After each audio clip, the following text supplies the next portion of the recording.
सभी साथियों का नमस्कार, धन्यवाद, बहुत बहुत स्वागत। साथियों, पिछली कक्षा में हम लोगों ने स्वर और उनके भेद से संबंधित अध्ययन किया था और आज की कक्षा में उसी क्रम से आगे बढ़ते हुए व्यंजन, उसके अर्थ, व्यंजन के प्रकार, उसकी संख्या इत्यादि से संबंधित हम लोग अध्ययन करेंगे। आइए हम लोग अपनी कक्षा प्रारंभ करते हैं और व्यवस्थित तरीके से अच्छी से अच्छी जानकारी लेने के लिए आप लोग पूरी कक्षा में बने रहिए ताकि आपकी जानकारी अधूरी न रह पाए। आइए शुरू करते हैं अपनी कक्षा। हमें पढ़ना है व्यंजन। क्या पढ़ना है? व्यंजन।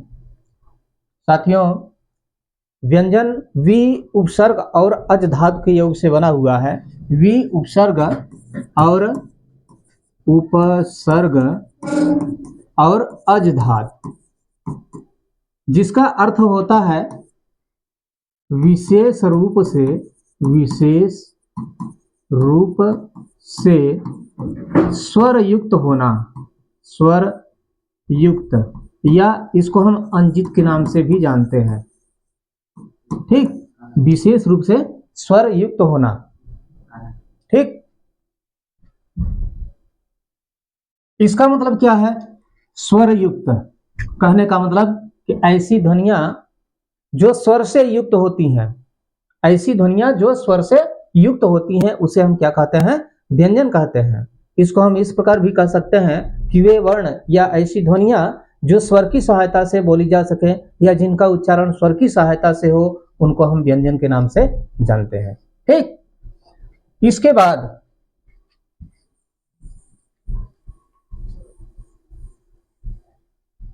व्यंजन के भेद। व्यंजन के भेद, व्यंजन के भेद की ओर हम चलेंगे तो व्यंजन मित्रों, तीन भेद हैं व्यंजन के। व्यंजन के कितने भेद हैं? तीन भेद हैं, यानी तीन प्रकार के होते हैं। कौन कौन? पहला है स्पर्श, दूसरा है अंतस्थ और तीसरा है ऊष्म व्यंजन। कौन सा है? ऊष्म। ये तीन। अब देखिए, कुल व्यंजनों की संख्या पहले कितनी होती है तो मैं बता दूं, व्यंजनों की संख्या इतनी भी होती है, इतनी भी होती है और इतनी भी होती है। व्यंजनों की संख्या 33 भी होती है, 35 भी होती है और 39 भी होती है। लेकिन कैसे कैसे होती है, अभी इससे संबंधित चर्चा आगे की जाएगी। पहले देखिए, स्पर्श व्यंजनों की संख्या कितनी है? स्पर्श व्यंजनों की संख्या 25 है। ठीक, अंतस्थ व्यंजनों की संख्या 4 है और ऊष्म व्यंजनों की संख्या भी 4 है। ठीक, ये मूल विभाजन है, यानी मूल रूप से व्यंजन के सिर्फ तीन भेद होते हैं। कौन कौन? स्पर्श व्यंजन, अंतस्थ व्यंजन और ऊष्म व्यंजन। ठीक, इसके बाद एक और व्यंजन होता है जिसको हम संयुक्त व्यंजन के नाम से जानते हैं। कौन से? संयुक्त व्यंजन। इसकी संख्या भी 4 होती है। ठीक, अब देखिए, यहां से चालू करते हैं। स्पर्श व्यंजन 25, इसकी संख्या 25 है। क से म पर्यंत, क से म तक इसकी संख्या 25 है। ठीक ना? अच्छा, यह जो स्पर्श व्यंजन है, इसका एक और नाम है वर्गीय व्यंजन के नाम से भी जानते हैं। वर्गीय व्यंजन। ठीक ना? वर्गीय व्यंजन या स्पर्श व्यंजन। स्पर्श का मतलब होता है छूना। स्पर्श का मतलब क्या होता है?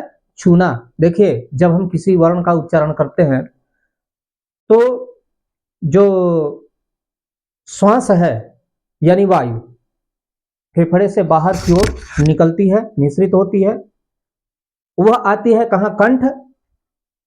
उसके बाद कंठ, ताल, मूर्धा, दंत, ओष्ठ, इन उच्चारण अवयवों को स्पर्श करती हुई, उनको पार करती हुई, उनसे संघर्ष करती हुई बाहर की ओर मुख से निकलती है ना।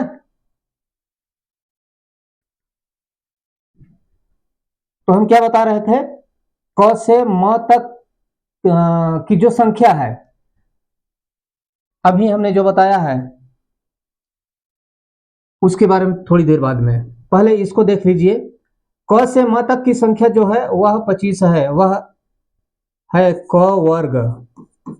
अब देखिए, क वर्ग, च वर्ग, ट वर्ग, त वर्ग और प वर्ग। देखिए, क से म तक के जितने भी व्यंजन हैं उनको 5 वर्गों में विभाजित किया गया है। यही कारण है कि इस स्पर्श व्यंजन को हम वर्गीय व्यंजन के नाम से जानते हैं। बात समझ में आ गई। क से म तक जितने भी व्यंजन हैं 25, इनको 5 वर्गों में विभाजित किया गया है, इसलिए इनको हम क्या कहते हैं, वर्गीय व्यंजन। स्पर्श व्यंजन क्यों कहते हैं, क्योंकि इनके उच्चारण में जो श्वास है वह अंदर से बाहर निकलती हुई जो उच्चारण अवयव है या उच्चारण के अंग है उनका स्पर्श करती हुई बाहर की ओर निकलती है, इसलिए इसको हम क्या कहते हैं, स्पर्श व्यंजन के नाम से जानते हैं। अब देखिए एक बात और, यदि हम आधुनिक दृष्टिकोण से देखें, आधुनिक दृष्टिकोण से देखें तो इनकी संख्या मात्र 16 है। आधुनिक दृष्टिकोण से यदि हम देखें तो जो स्पर्श व्यंजन है, कौन से व्यंजन, स्पर्श व्यंजन, इनकी संख्या मात्र 16 है। और यदि पारंपरिक दृष्टिकोण से देखें, पारंपरिक दृष्टिकोण से देखें तो इनकी संख्या 25 है, ठीक ना। अब ये 25 कैसे है, 16 कैसे है, इसके बारे में भी अभी यहीं पर तुरंत देखा जाएगा। क वर्ग में कौन कौन से व्यंजन सम्मिलित है, क, ख, ग, घ, ङ। च वर्ग में कौन से सम्मिलित है, च, छ, ज,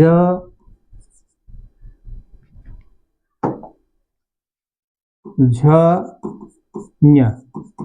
ट वर्ग में कौन कौन से है, ट, ठ, ड, ढ और ण। त वर्ग में त, थ, द, ध और न। प वर्ग में प, फ, ब, भ और म। ये इनकी टोटल संख्या कितनी हो गई, 25 हो गई, ठीक ना। यह पारंपरिक दृष्टिकोण है। इस हिसाब से ये जो पांचों वर्ग हैं, प्रत्येक वर्ग में 5-5 व्यंजन है, तो इस हिसाब से देखा जाए तो इनकी संख्या कितनी हो गई, 25 हो गई, ठीक ना। लेकिन आधुनिक दृष्टिकोण से हमने कहा कि इनकी संख्या केवल 16 होती है, ठीक ना।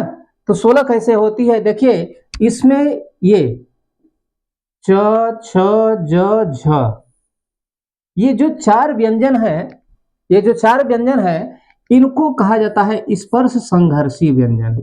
स्पर्श संघर्षी क्या कहा जाता है, स्पर्श संघर्षी। स्पर्श का मतलब छूना, संघर्षी का मतलब संघर्ष करना, रगड़ करना ना, घर्षण करना इत्यादि। तो ऐसे व्यंजन जो अंदर से बाहर की ओर आते हुए जो उच्चारण के अंग हैं, उच्चारण अवयव है, उनका सबसे पहले स्पर्श करता है, उसके बाद उनके साथ संघर्ष करता है, घर्षण करता है, तब बाहर निकलता है, जिससे इन वर्णों का उच्चारण होता है, इन व्यंजनों का उच्चारण होता है। इसलिए इनको क्या कहा जाता है, स्पर्श संघर्षी व्यंजन। बात समझ में आ गई। इसके बाद प्रत्येक वर्ग के 5वें व्यंजन, यानी यह, यह, यह, यह और यह, ये जो 5वां व्यंजन है जो प्रत्येक वर्ग के अंत में है, इनको कहा जाता है नासिक्य। क्या कहा जाता है, नासिक्य। अब नासिक्य का मतलब क्या होता है, नासिक्य का संबंध नासिका से है। नासिका का मतलब नाक, कहने का मतलब कि ऐसे वर्ण या ऐसी ध्वनियां जिनका उच्चारण करते समय नाक से, नासिका से प्राणवायु निकले, निःसृत हो, उनको हम क्या कहते हैं? नासिक के व्यंजन। तो ये जो पांचों हैं अंत में कौन कौन से हैं? ङ, य, ड़ और न, म। ये जो पांच हैं ये क्या कहलाते हैं? नासिक की व्यंजन। ठीक ना। अब देखें इनकी संख्या कितनी हो गई? 4 और इनकी संख्या कितनी हो गई? 5 और 5 और 4 कितने हो गए? 9। ठीक ना। यदि हम इस 25 में से, इसी 25 के बीच में ही तो सब सम्मिलित है, ये भी सम्मिलित है, ये भी सम्मिलित है, तो इन 25 में से 9 को हम घटा दें, 25 में से 9 को घटा दें तो कितना बचेगा? 16। इस प्रकार से मूल आधुनिक दृष्टिकोण से देखा जाए तो जो स्पर्श व्यंजन होते हैं वह कितने होते हैं? 16। और पारंपरिक दृष्टिकोण से देखा जाए तो ये जो स्पर्श व्यंजन है या वर्गीय व्यंजन है इनकी संख्या कितनी होती है? 25। बात समझ में आ गई? ठीक। अब साथ ही साथ एक बात और समझ लीजिए, ट वर्ग को देखिए, ट वर्ग, ट, ठ, ड, ढ, अड़। यहां ये जो दो व्यंजन लिखे गए हैं ये, ठीक ना, इनको दो रूपों में लिखा जाता है। यदि हम ड के नीचे, किसके नीचे? ड के नीचे एक बिंदी लगा दें, ड के नीचे हम एक बिंदी लगा दें तो इसका उच्चारण क्या होगा? ड़। ड के नीचे एक बिंदी लगा दें तो इसको क्या पढ़ा जाएगा? ड नहीं पढ़ा जाएगा, क्या पढ़ा जाएगा? ड़ पढ़ा जाएगा। ठीक ना। उसी प्रकार से ढ के नीचे, किसके नीचे? ढ के नीचे भी एक बिंदी लगा दें तो इसको क्या पढ़ा जाएगा? हम क्या कहेंगे? ढ़, ढ़, ढ़, है ना। इन दोनों व्यंजनों को हम द्विगुण व्यंजन के नाम से जानते हैं। किसके नाम से? द्विगुण, द्विगुण व्यंजन के नाम से जानते हैं। द्विगुण, दो, जिसमें दो गुण हो। यानी ये देखिए, ड के नीचे बिंदी लगाकर ड़ बनाया गया है, ढ के नीचे बिंदी लगा करके ढ़ बनाया गया है। ठीक ना। इनको द्विगुण व्यंजन के नाम से जाना जाता है। ठीक। अब देखिए हमने कहा कि व्यंजनों की संख्या 33, तो ये 25 व्यंजन क्लियर हो गए। ठीक ना।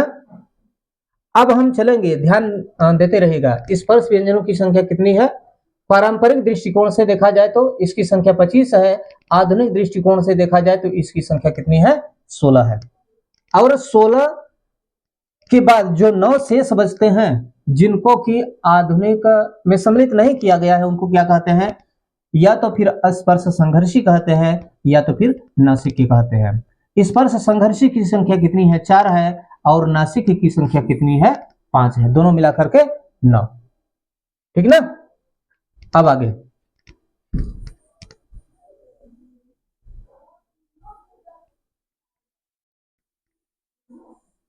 हमने थोड़ी देर पहले बताया है कि कोई भी व्यंजन हो जब उसका उच्चारण किया जाता है, उच्चारण करते समय हमारे फेफड़े से जो वायु बाहर की ओर निःसृत होती है तो वह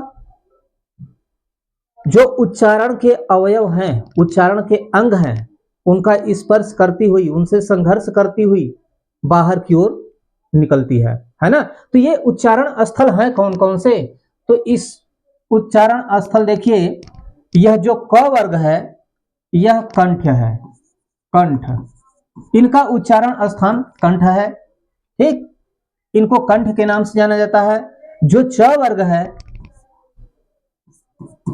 तालु, इनका उच्चारण स्थान तालु है। ठीक ना। इसके बाद जो ट वर्ग है इनका उच्चारण स्थान क्या है? मूर्धा, क्या है? मूर्धा। ठीक, मूर्धा। इसके बाद जो त वर्ग है, त, थ, द, ध, न, यह है दंत, यानी इनका उच्चारण स्थान क्या है? दंत है। इसके बाद जो प वर्ग है, प, फ, ब, भ, म, यह इनका उच्चारण स्थान ओठ है। प, फ, ब, भ, म, इसको बोल करके देख लीजिए। जब इनका उच्चारण करेंगे तो दोनों ओठ एक दूसरे से स्पर्श करते हैं, है ना, तब जाकर के इनका उच्चारण किया जा सकता है। प, फ, ब, भ, म। जो सबसे पहला वर्ग है क वर्ग, इनका उच्चारण स्थान क्या है? कंठ है। च वर्ग, च, छ, ज, झ, ञ, इनका उच्चारण स्थान तालु है। ट वर्ग का उच्चारण स्थान मूर्धा है। त वर्ग का उच्चारण स्थान दंत है। उसी प्रकार से प वर्ग का उच्चारण स्थान क्या है? ओठ है। ये उच्चारण स्थान है। तो जो प्राणवायु है किसी वर्ण का उच्चारण करते समय जब शरीर से बाहर की ओर निकलती है तो इन सब का स्पर्श करती हुई निकलती है। बात समझ में आ गई?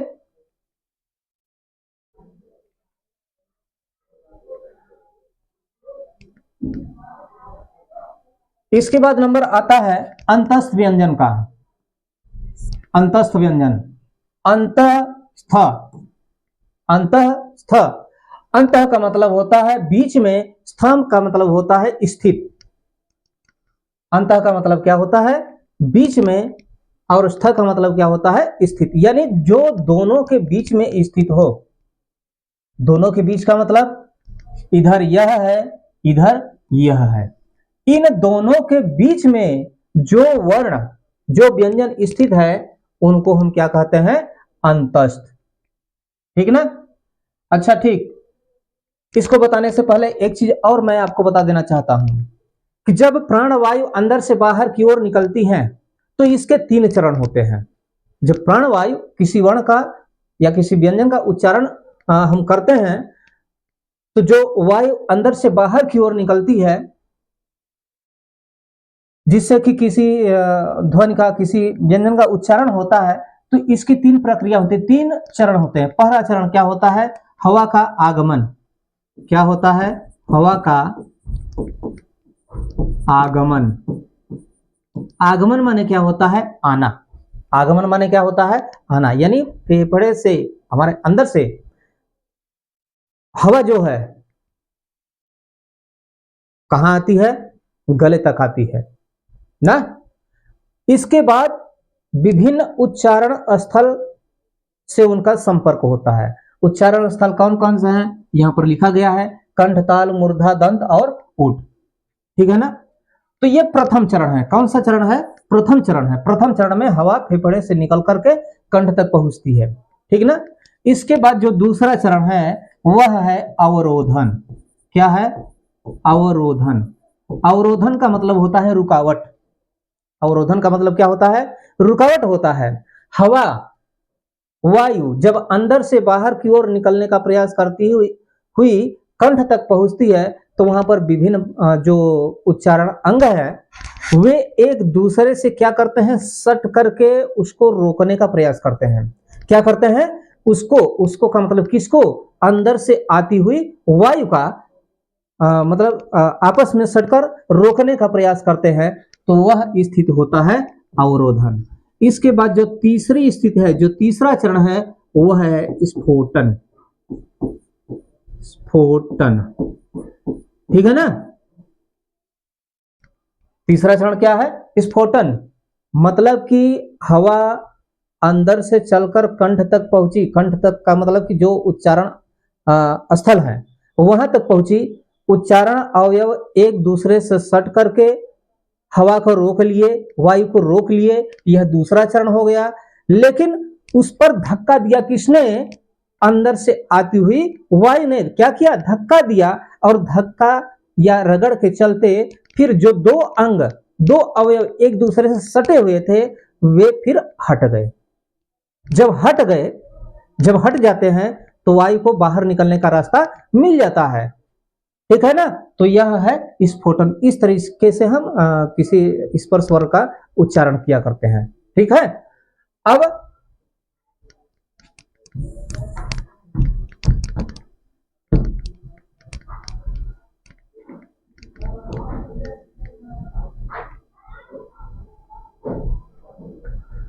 जो दूसरा है वह है अंतस्थ। क्या है दूसरा? अंतस्थ। इसकी संख्या कितनी है? 4। इसके बारे में बता रहा था कि अंत का मतलब होता है बीच में, स्थ का मतलब होता है स्थित, यानी जो दोनों के बीच में स्थित हो। दोनों का मतलब किसके, इधर यह है इधर यह है, इन दोनों के बीच में जो स्थित है। अथवा हम यह भी कह सकते हैं कि जो स्वर और व्यंजन दोनों के बीच में स्थित है उसको हम क्या कहते हैं, अंतस्थ व्यंजन। बात समझ में आई? अंतस्थ व्यंजन का मतलब जो दोनों के बीच में स्थित है। इनकी संख्या 4 है, ठीक है ना। लेकिन इन 4 में कौन कौन से व्यंजन शामिल हैं, इसके बारे में भी तो जानना जरूरी है। इसमें सम्मिलित है य, र, ल और व।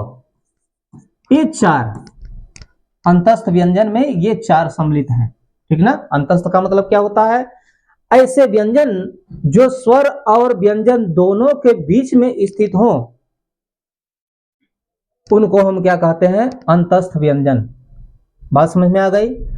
एक बात और, यहां पर देखिए, इनको अगर ध्यान से देखा जाए इन चारों को, तीन में जो सबसे पहला लिखा हुआ है और जो सबसे बाद में लिखा हुआ है, क्या लिखा हुआ है, सबसे पहले यह लिखा हुआ है, सबसे बाद में वह लिखा हुआ है, वास्तव में यही दोनों केवल अंतस्थ व्यंजन है ना। वास्तव में देखा जाए तो केवल यही य और व, केवल यही दोनों अंतस्थ व्यंजन है। तो ये दो जो बीच में बचे हुए हैं र और ल, ये क्या है, तो इनको मैं बता दे रहा हूं कि एक है कंपन जात। कंपन जात, अब कंपन जात किसे कहते हैं थोड़ा इसको भी जान लीजिए। ऐसी ध्वनियां, ऐसे व्यंजन जिनका उच्चारण कंपन से होता है। कंपन से जात माने पैदा हुआ। बात समझ में आ गई? कंपन से जात माने पैदा हुआ या उत्पन्न हुआ। ऐसी ध्वनियां जो कंपन से उत्पन्न होती हैं उनको हम क्या कहते हैं, कंपन जात, कंपन जात कहते हैं। देखिए, और यह कंपन जात है कौन, पहले इसको देख लीजिए। यह है र। र क्या है, कंपन जात है। कंपन जात कैसे है, क्योंकि जब इसका उच्चारण हम लोग करते हैं तो जिह्वा क्या करती है, जिह्वा की जो नोक होती है वह गतिशील होकर के वध से कई बार टकराती है, यानी उनमें कंपन होता है। किसमें कंपन होता है, जिह्वा के अग्रभाग में। और जिह्वा के अग्रभाग में कंपन होने के कारण ही इसका उच्चारण हो पाता है, इसलिए इसको कहा जाता है कंपन जात ना। इसका उच्चारण जब करेंगे तो हमारी जिह्वा का अग्रभाग जो है वह गतिशील होकर के ऊपर उठेगी और वध से टकरा करके बार बार टकराएगी, यानी उसमें कंपन होगा। और जब कंपन होगा तो र का उच्चारण होगा। तो यह जो र है वह क्या है, कंपन जात है। बात समझ में आ गई? बचा क्या, ल। ल क्या है, यह है पार्श्विक ध्वनि। पार्श्विक, पार्श्विक ध्वनि।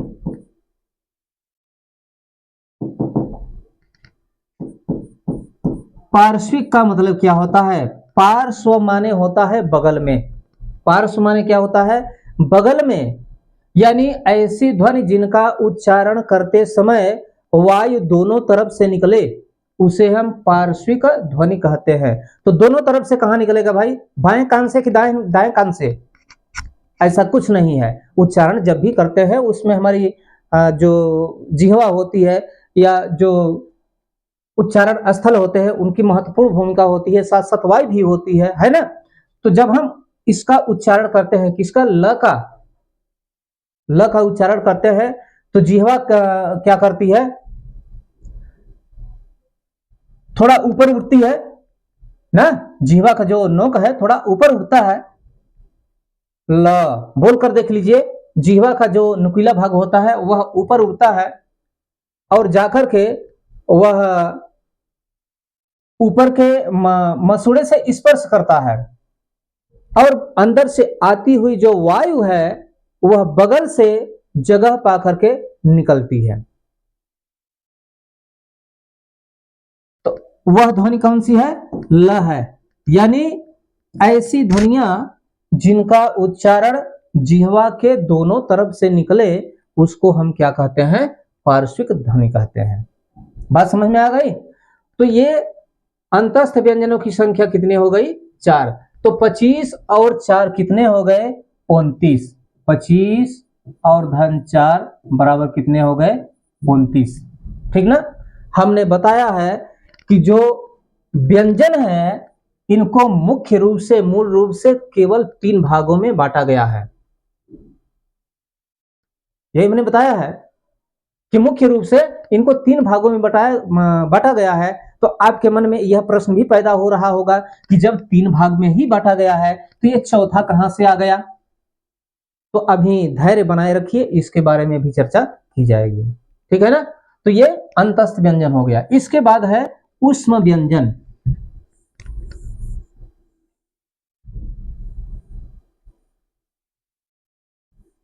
ऊष्म, ऊष्म का मतलब क्या होता है? ऊष्म का मतलब होता है गर्म। ऊष्म का मतलब क्या होता है? गर्म। भाई जो मेहनत करेगा, परिश्रम करेगा, उसके अंदर अपने आप गर्मी उत्पन्न हो जाएगी, है ना? जो परिश्रम करेगा उसके अंदर अपने आप गर्मी उत्पन्न हो जाएगी, कोई भी हो।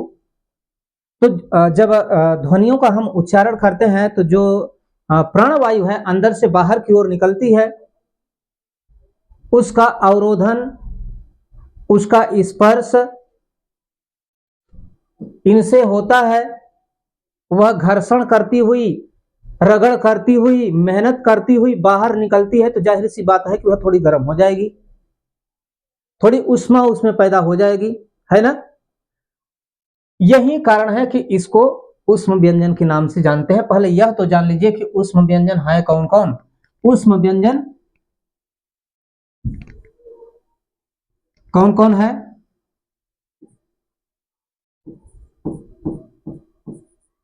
सलीफा वाला स, षटकोण वाला स, और सरौता वाला स, और फिर ह, ये 4 हैं। ठीक ना? इनकी संख्या 4 है। इनको ऊष्म व्यंजन के नाम से जाना जाता है। क्या कहा जाता है इनको?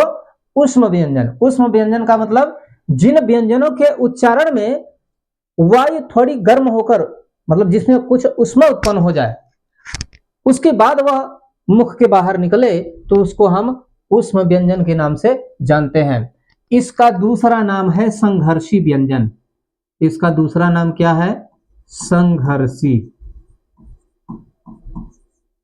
इसको संघर्षी व्यंजन के नाम से भी जानते हैं। क्यों? क्योंकि हमने अभी अभी बताया है कि जब वायु अंदर से बाहर की ओर निकलती है और जो उच्चारण स्थल है उनसे स्पर्श होता है, ये उनको रोकने का भी प्रयास करते होंगे, तो उन लोगों से संघर्ष करती हुई बाहर की ओर निकलती है, इसलिए इसको हम संघर्षी व्यंजन के नाम से भी जानते हैं। ऊष्म व्यंजन क्यों कहते हैं? क्योंकि संघर्ष करते समय जो वायु होती है उसमें उष्मा उत्पन्न हो जाती है, यानी थोड़ा गर्म हो जाती है। इनकी संख्या कितनी है? 4 है। कौन कौन से है? शरीफा वाला स, षटकोण वाला स, सरौता वाला स और ह। ये 4 जो है संघर्षी व्यंजन या ऊष्म व्यंजन कहलाते हैं। ठीक।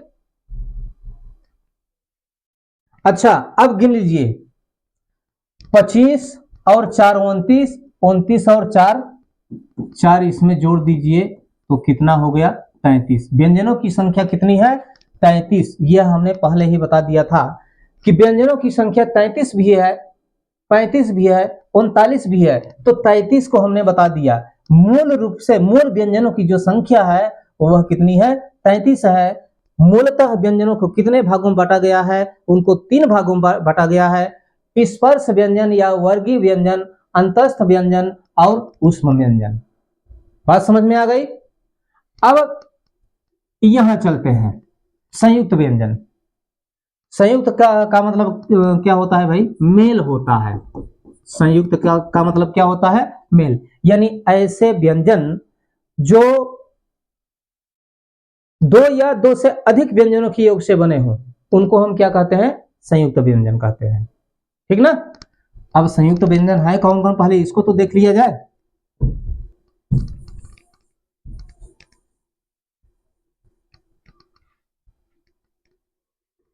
देखिए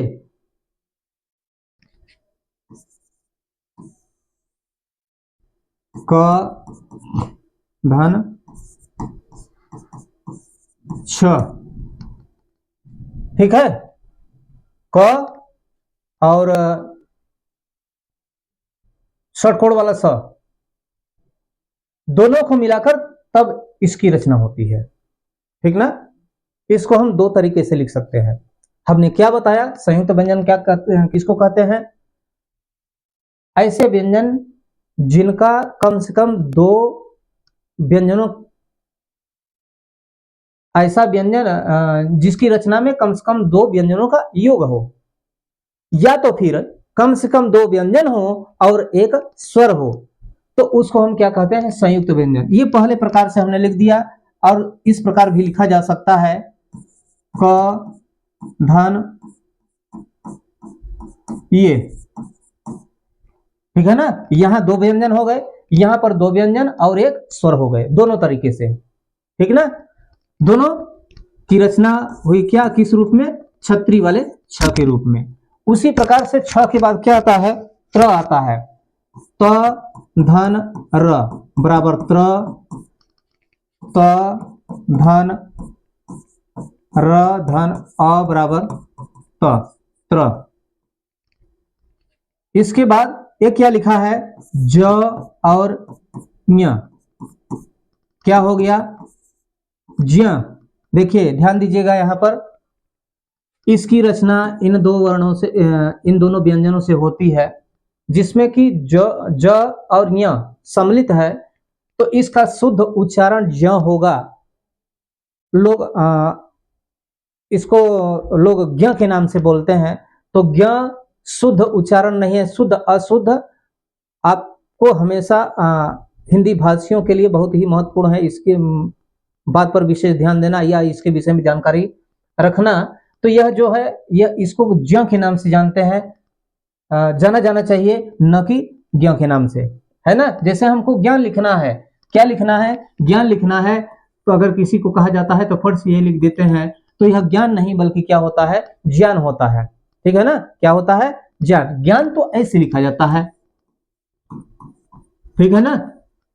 ये है ज्ञान, और यह क्या है? ज्ञान है, ठीक है ना। तो क्या हो गया? छत्र और ज्ञ हो गया। उसके बाद एक और है स धन र बराबर क्या हो गया? स्र, ठीक ना। इसको ऐसे भी लिख सकते हैं स धन र धन अ बराबर क्या हो गया? स्र। ये दोनों तरीके से। तो जिस व्यंजन के निर्माण में दो व्यंजनों का योग होता है, अथवा दो व्यंजन और एक स्वर मिलकर के जिसकी रचना करते हैं, उनको हम क्या कहते हैं? संयुक्त व्यंजन कहते हैं, ठीक ना। अब एक प्रश्न उठता है, बहुत ही महत्वपूर्ण है हिंदी भाषियों के लिए, ठीक है ना। जो प्रतियोगी परीक्षाओं की तैयारी कर रहे हैं, ऐसे विद्यार्थियों के लिए, ऐसे परीक्षार्थियों के लिए इस बात को जानना बहुत ही जरूरी है। किस बात का? यहां पर एक प्रश्न उत्पन्न होता है कि संयुक्त व्यंजन कौन कौन से, यहां पर फिर से लिख देते हैं छ त्र ज्ञ और स्र, ठीक है ना।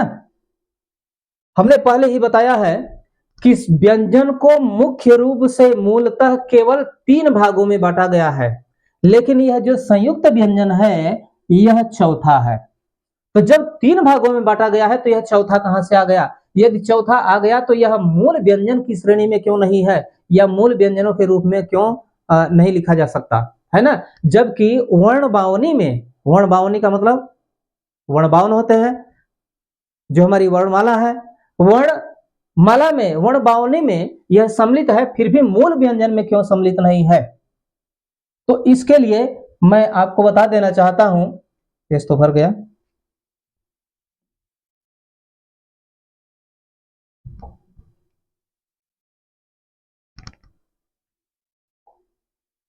हाँ, इसको मैं बता देना चाहता हूं कि इसमें, इसको देख लीजिए, इसको देख लीजिए, छ त्र ज्ञ और स्त्र, इनकी रचना या इनका निर्माण जिन दो व्यंजनों के योग से हुआ है, वे दोनों व्यंजन यहां से लेकर यहां तक सम्मिलित हैं पहले से ही।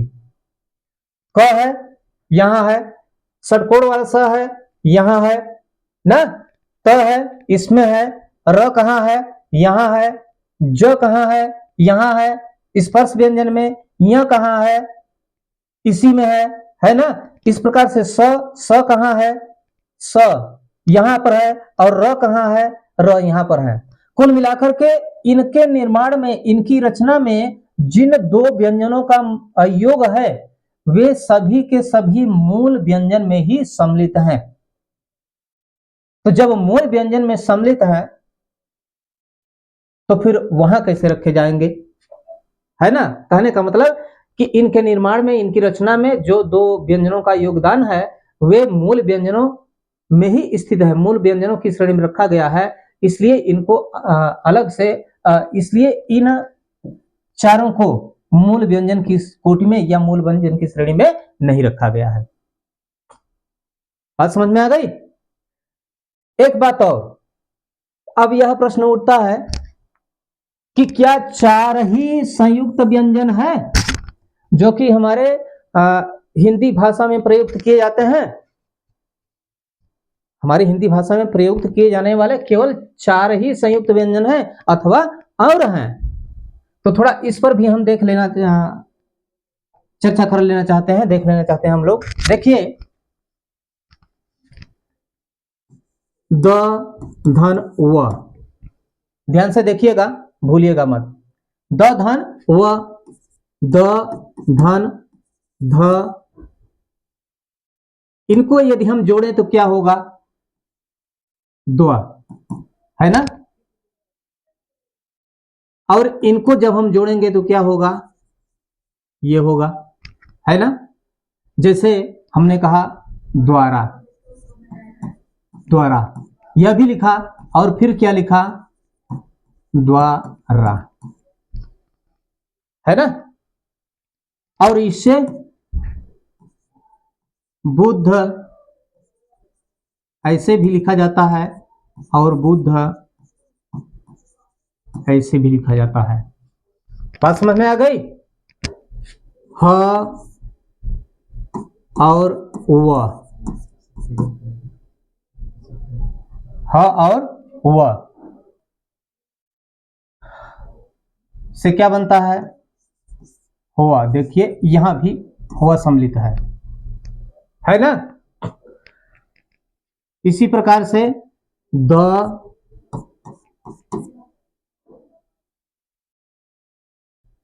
धन, य को करेंगे तो क्या होगा, द्य, ठीक ना। इसको, इन दोनों को जब जोड़ेंगे तो क्या होगा, द्य होगा। इसको हम इस प्रकार भी लिख सकते हैं, द्य, है ना। यदि ह और म को जोड़ें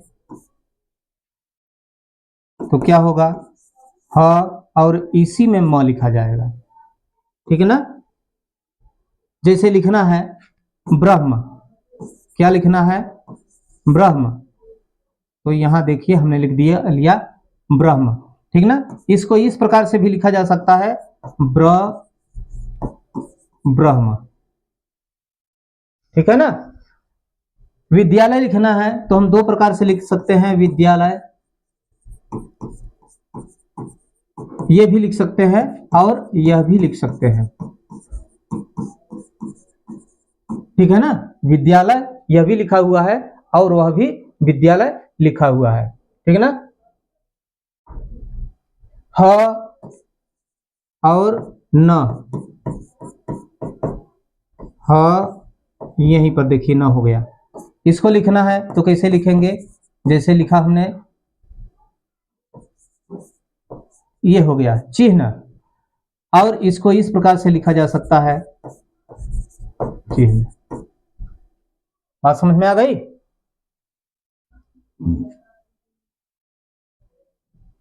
बुद्ध हो गया, यहां पर अशुद्ध लिखना है, अशुद्ध, तो इस प्रकार से भी लिखा जा सकता है, और अशुद्ध, ठीक ना।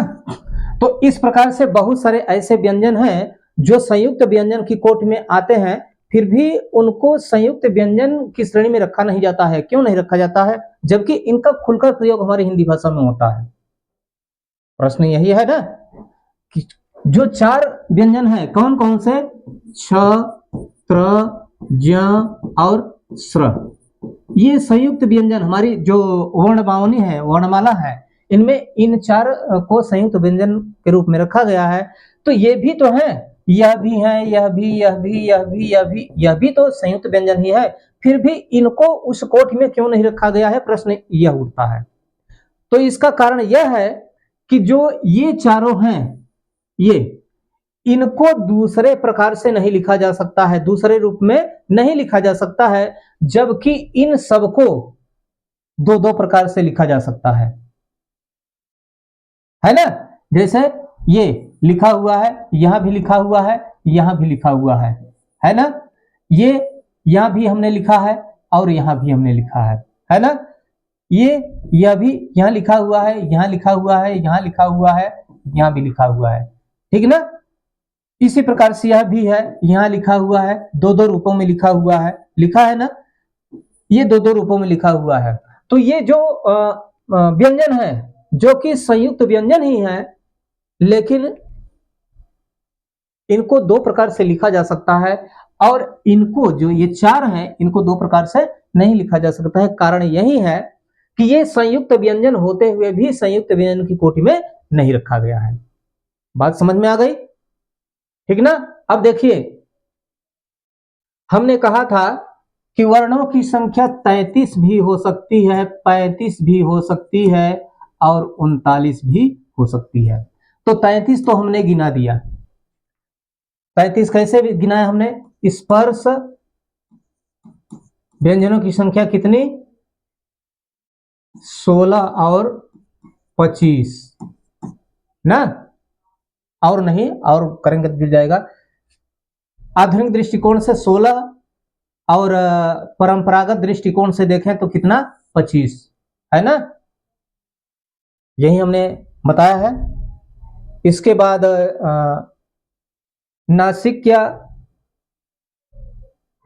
और स्पर्श संघर्षी, नासिक्य और स्पर्श संघी दोनों को मिलाकर के इसको जोड़ दिया जाए तो संख्या 25 कुल पहुंच जाती है, ठीक ना।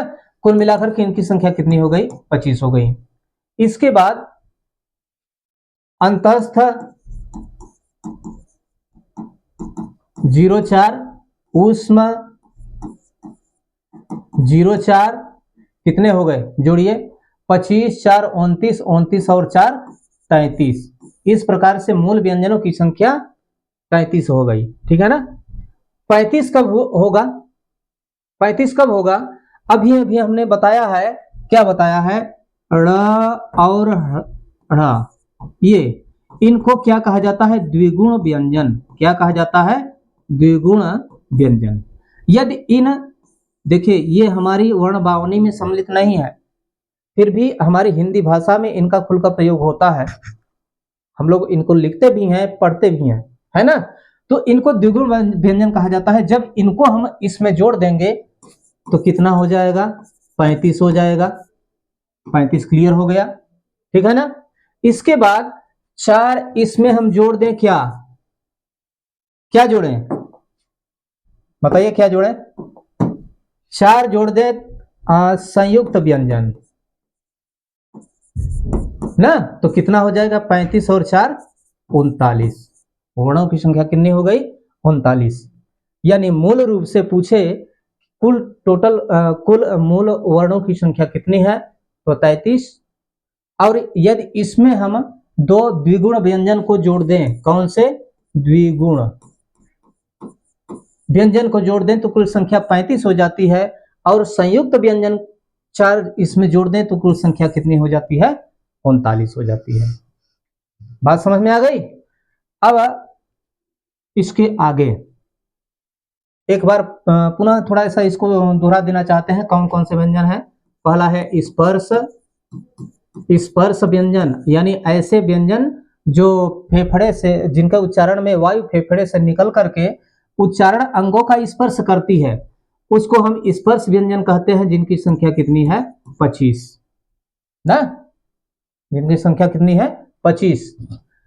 और स्पर्श व्यंजन के बाद स्पर्श संघर्षी, स्पर्श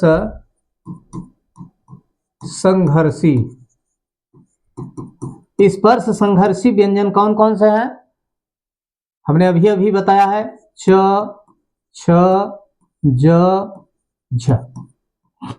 ये चार कौन है? स्पर्श संघर्षी, यानी इनके उच्चारण में वायु स्पर्श भी करती है। क्या करती है? स्पर्श भी करती है, और उसके बाद उच्चारण अंगों के साथ क्या करती है? संघर्ष भी करती है। इसलिए इनको क्या कहा जाता है? स्पर्श संघर्षी व्यंजन कहा जाता है। ठीक है ना। इसके बाद नंबर आता है नासिक्य। नासिक्य, नासिक्य, नासिक्य का मतलब जिन वर्णों के उच्चारण में, जिन व्यंजनों के उच्चारण में वायु, प्राणवायु नासिका से निकले, उनको हम क्या कहते हैं? नासिक्य व्यंजन कहते हैं। नासिक्य व्यंजन कौन कौन से हैं? अंग, अंग नहीं ङ, ञ और ड़, न, म, ये चार नासिक्य व्यंजन। नासिक्य व्यंजन का मतलब इनके उच्चारण में जो प्राणवायु है वह नासिका से निःसृत होती है। ठीक है ना।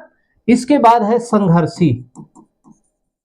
संघर्षी, संघर्षी व्यंजन जो जिनके उच्चारण में प्राणवायु संघर्ष करती हुई बाहर निकलती है। ठीक है ना। इनको हम ऊष्म व्यंजन के नाम से भी जानते हैं। क्या कहते हैं?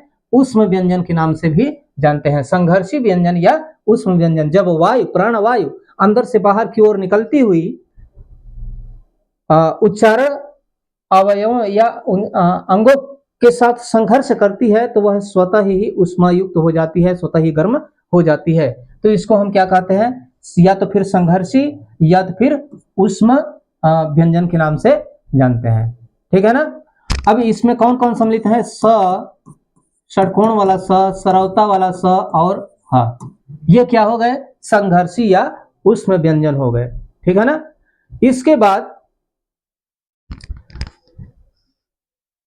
कुछ ऐसे भी व्यंजन होते हैं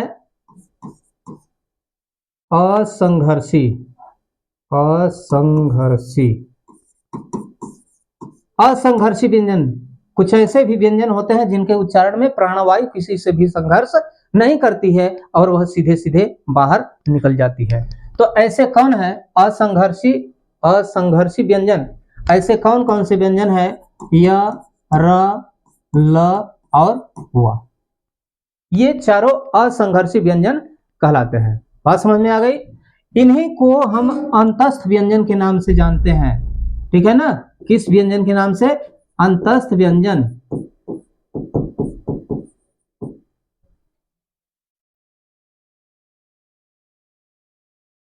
ठीक, अंतस्थ व्यंजन कहते हैं, या इनको हम अर्ध स्वर के नाम से भी जानते हैं। अर्ध स्वर, इनको हम अर्ध स्वर के नाम से भी जानते हैं। ठीक। असंघर्षी, असंघर्षी इसको हम संघर्षहीन भी कह सकते हैं ना। असंघर्षी को हम क्या कह सकते हैं? संघर्षहीन, यानी जिनके उच्चारण में जो प्राणवायु है वह कहीं भी किसी से भी संघर्ष कोई नहीं करती है। ठीक है ना। उनको हम क्या कहते हैं? असंघर्षी व्यंजन या अंतस्थ व्यंजन, या इसको हम अर्ध स्वर के नाम से जानते हैं। इसके बाद ताड़न जात। ताड़न जात, ताड़न, ताड़ने से जात माने उत्पन्न। ताड़ने से जात माने उत्पन्न। देखिए इनके उच्चारण में जो जिह्वा होती है, जो जिह्वा होती है उसके साथ निकले जो प्राणवायु है, ठीक ना, वह ऊपर उठ करके कठोर तालु से टकराती है। क्या टकराता है? जिह्वा का अग्रभाग। ठीक है ना। जिह्वा का जो अग्रभाग है वह ऊपर उठ करके कठोर तालु से टकराती है, और उससे जो उत्पन्न ध्वनि होती है उसको हम क्या कहते हैं? ताड़न जात ध्वनि। ताड़न जात ध्वनि जो है इसको हम द्विगुण व्यंजन के नाम से भी जानते हैं। द्विगुण व्यंजन, के नाम से भी जानते हैं, जैसे ड़ और ढ़।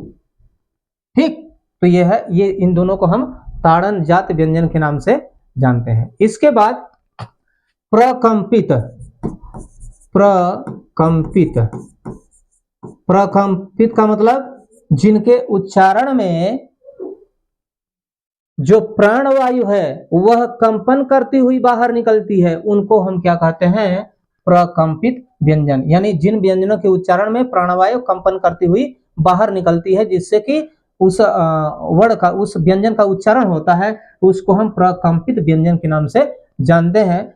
और यह है र, ठीक ना। र को प्रकंपित व्यंजन के नाम से जाना जाता है।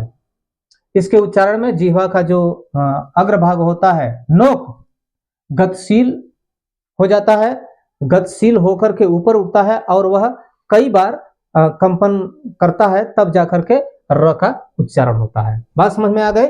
इसके बाद है पार्श्विक ध्वनि। पार्श्विक, पार्श्विक, पार्श्व माने होता है बगल में, अभी अभी हमने बताया है, पार्श्व का मतलब होता है बगल में। यानी ऐसे व्यंजन जिनके उच्चारण में जो प्राणवायु है वह जीवा के दोनों भाग से निकले, दोनों ओर से निकले, उसको हम क्या कहते हैं, पार्श्विक ध्वनि कहते हैं। और यह है ल व्यंजन, ठीक है ना। ये अब थोड़ा सा और आगे, यदि हम श्वास बल, श्वास बल के आधार पर देखें, श्वास बल के आधार पर व्यंजन, यदि हम श्वास बल को आधार माने तो इस आधार पर जो व्यंजन होते हैं वह दो प्रकार के होते हैं ना। एक होता है अल्प प्राण और दूसरा होता है महाप्राण।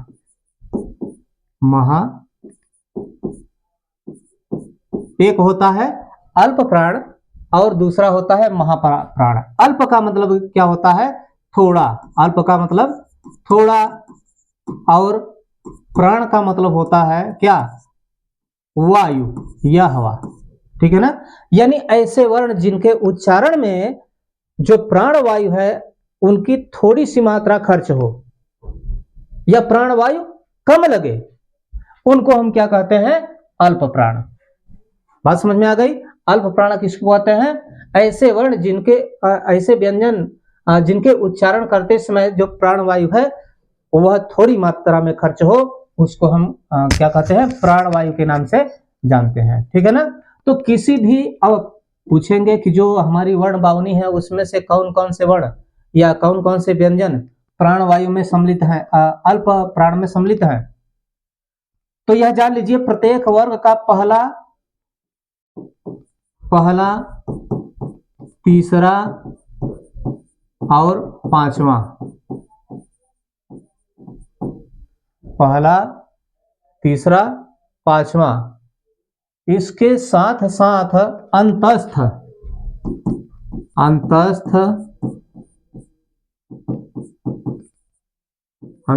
और स्वर, ये सब अल्प प्राण कहलाते हैं। प्रत्येक वर्ग, जैसे क वर्ग हो गया, क वर्ग में पहला क, तीसरा ग, पांचवा ङ, पहला वर्ण, तीसरा वर्ण, पांचवा वर्ण, इसके साथ साथ अंतस्थ और सभी स्वर जितने हैं उनको अल्प प्राण कहा जाता है। यानी इनके उच्चारण में जो प्राणवायु है उसकी खपत कम होती है। दूसरा क्या है, महाप्राण, यानी ऐसे वर्ण जिनके उच्चारण में प्राणवायु अधिक लगे ना, यानी अंदर से बाहर की ओर आती हुई जो वायु है वह अधिक मात्रा में लगे, उसको हम क्या कहते हैं, महाप्राण कहते हैं। महाप्राण होते हैं कौन कौन, दूसरा, चौथा। दूसरा चौथा का मतलब प्रत्येक वर्ग का दूसरा और चौथा वर्ण, ठीक है ना। इसके बाद ऊष्म व्यंजन, ऊष्म ऊष्म व्यंजन, ऊष्म व्यंजन कौन कौन से हैं? स, षटकोण स, सरवता स, हा, ठीक ना। इसके साथ साथ ह, ये महाप्राण कहलाते हैं, ठीक ना। प्रत्येक वर्ग का दूसरा वर्ण, चौथा वर्ण और सभी ऊष्म व्यंजन तथा ढ़ ये क्या कहलाते हैं? महाप्राण कहलाते हैं, क्योंकि इनके उच्चारण में प्राणवायु अधिक मात्रा में लगती है। बात समझ में आ गई। इसके बाद अब हम चलते हैं थोड़ा और आगे। स्वर तंत्रियों के आधार पर, स्वर तंत्रियों के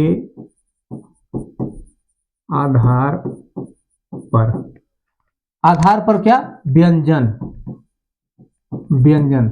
स्वर तंत्रियों को यदि हम आधार माने तो इस आधार पर जो व्यंजन होता है उसके दो भाग होते हैं, यानी दो भेद होते हैं। पहला है घोष, घोष या सघोष, घोष या सघोष, और दूसरा है अघोष, ठीक ना। घोष का विलोम अघोष, ठीक ना। घोष या सघोष किसको कहते हैं? अघोष किसको कहते हैं? ठीक है ना। अब देखिए,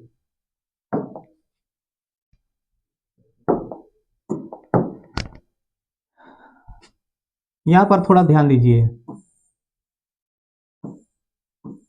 यह मान लीजिए कि हमारी स्वर तंत्रियां हैं, ठीक ना। यहां पर हमारा फेफड़ा स्थित है, यहां पर से जब प्राणवायु बाहर निकलती है तो बिना किसी झनकार के, बिना किसी प्रकार के कंपन के, ठीक ना, बिना किसी कंपन के, बिना किसी रुकावट के बाहर निकल जाती हैं, ठीक ना। कहने का मतलब यह है, फिर से समझ लीजिए, जब यहां से प्राणवायु बाहर निकलती है किसी वर्ण का उच्चारण करते समय, तो रास्ते में कोई रुकावट, कोई बाधा उत्पन्न नहीं होती है और सीधे सीधे वह मुख से होती हुई बाहर निकल जाती है। कहने का मतलब स्वर तंत्रियों में कोई भी झनकार नहीं होता है, कोई भी किसी भी प्रकार का कोई कंपन नहीं होता है, तो उसको हम क्या कहते हैं? अघोष व्यंजन, ठीक है ना। यहां पर लिखा हुआ है स्वर तंत्रियों के आधार पर, स्वर तंत्रियों के, यहां पर एक शब्द और लिख लीजिए, कंपन, कंपन के, स्वर तंत्रियों के कंपन के आधार पर व्यंजन दो प्रकार के, घोष और अघोष। तो जो स्वर तंत्रियां हैं, जब प्राणवायु बाहर की ओर निकलती है तो स्वर तंत्रियों में कोई भी हलचल नहीं होता है, कोई भी कंपन नहीं होता है, तो उससे जो जिस वर्ण का उच्चारण होता है उसको हम क्या कहते हैं? अघोष व्यंजन कहते हैं। क्या कहते हैं? अघोष व्यंजन। अघोष व्यंजन होते कौन कौन है? पहला, पहला का मतलब जो प्रत्येक वर्ग का पहला वर्ण होता है या पहला व्यंजन होता है। इसके साथ साथ दूसरा, पहला और दूसरा व्यंजन, और साथ ही साथ स, षटकोण स, षटकोण स और सलीफा वाला स, ये तीनों, ये और ये तीनों अघोष व्यंजन के नाम से जाने जाते हैं। तो फिर सघोष व्यंजन कहते हैं, किसको कहते हैं? यानी ऐसा व्यंजन जिनके उच्चारण में स्वर तंत्रियों में झनकार होता है या स्वर तंत्रियों में कंपन होता है, उसको हम क्या कहते हैं? सघोष या घोष व्यंजन। यहां देखिए, यहां से प्राणवायु यानी किसी वर्ण का उच्चारण करते समय प्राणवायु बाहर निकलती है, तो रास्ते में जाकर के जब उच्चारण स्थल के पास पहुंचती है तो इनमें कंपन होने लगता है, कंपन करती हुई बाहर निकलती हैं, ठीक है ना, कंपन करती हुई बाहर निकलती हैं। तो और इनके निकलने से जिस व्यंजन का उच्चारण होगा उसको हम घोष व्यंजन या सघोष व्यंजन के नाम से जानते हैं। ठीक है ना। और स्वर तंत्रियों में कंपन होगा कब, जब रास्ते में रुकावट आएगी तब। बात सही है। तो इसमें देखिए तीसरा, पहला, दूसरा, तीसरा, चौथा और पांचवा जो वर्ण होता है, यानी किसी भी वर्ग का, क वर्ग, च वर्ग, ट वर्ग, त वर्ग, प वर्ग, किसी भी वर्ग का तीसरा, चौथा और पांचवा वर्ण जो होता है वह घोष या सघोष होता है। बात समझ में आ गई। तो स्वर तंत्रियों के आधार पर व्यंजन कितने प्रकार के होते हैं, दो प्रकार के, घोष या सघोष। यानी जिन व्यंजनों के उच्चारण में स्वर तंत्रियों में झनकार होता है, उनके में कंपन उत्पन्न होता है, उसको हम सघोष कहते हैं। प्रत्येक वर्ग का तीसरा, चौथा, पांचवा वर्ण जो होता है वह सघोष होता है। अघोष किसको कहते हैं, जिनके उच्चारण में या जिन व्यंजनों के उच्चारण में स्वर तंत्रियों में कोई भी कंपन उत्पन्न नहीं होता है, उसको हम क्या कहते हैं, अघोष कहते हैं। ठीक है ना। प्रत्येक वर्ग का पहला, दूसरा और ये क्या कहलाते हैं, अघोष। ठीक है। तो ये रहा आज का हमारा विषय, आज की हमारी कक्षा। इसी प्रकार से बारी बारी से हम आपकी तैयारी के लिए क्रमशः आते रहेंगे। आप लोग वीडियो में शुरू से लेकर अंत तक बने रहिए ताकि आपकी तैयारी पूरी हो सके, कहीं पर अधूरा न रह जाए। ठीक, धन्यवाद।